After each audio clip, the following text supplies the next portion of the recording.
ರಾಜ್ಯದಲ್ಲಿ ಗ್ರಾಮ ಪಂಚಾಯಿತಿ ಸಿಬ್ಬಂದಿಗೆ ಸಂಬಳ ಏರಿಕೆ ಮಾಡಬೇಕು ಅನ್ನೋದು ಬಹುದಿನಗಳ ಬೇಡಿಕೆ. ಈ ಬೇಡಿಕೆಗೆ ಇದೀಗ ರಾಜ್ಯ ಸರ್ಕಾರ ಸಕಾರಾತ್ಮಕ ಸ್ಪಂದನೆ ಕೊಟ್ಟಿದೆ. ಈ ಪ್ರಸ್ತಾವನೆಗೆ ಅನುಮೋದನೆ ಕೊಡುವಂತೆ ಆರ್ಥಿಕ ಇಲಾಖೆಯೊಂದಿಗೆ ಮನವಿ ಮಾಡೋದಾಗಿ ಗ್ರಾಮೀಣಾಭಿವೃದ್ಧಿ ಹಾಗೂ ಪಂಚಾಯತ್ ರಾಜ್ ಸಚಿವ ಪ್ರಿಯಾಂಕ್ ಖರ್ಗೆ ಹೇಳಿದ್ದಾರೆ.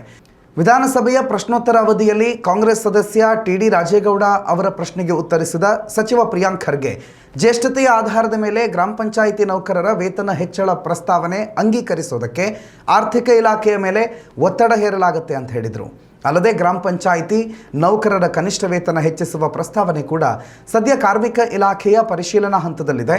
ಕಾರ್ಮಿಕ ಇಲಾಖೆ ಈಗಾಗಲೇ ಸಾರ್ವಜನಿಕರ ಆಕ್ಷೇಪಣೆಗಳಿಗೆ ಅರ್ಜಿ ಆಹ್ವಾನಿಸಿದೆ. ಅಂತಿಮ ಅಧಿಸೂಚನೆ ಕೆಲವೇ ದಿನಗಳಲ್ಲಿ ಹೊರಬೀಳಲಿದೆ ಅಂತಂದರು.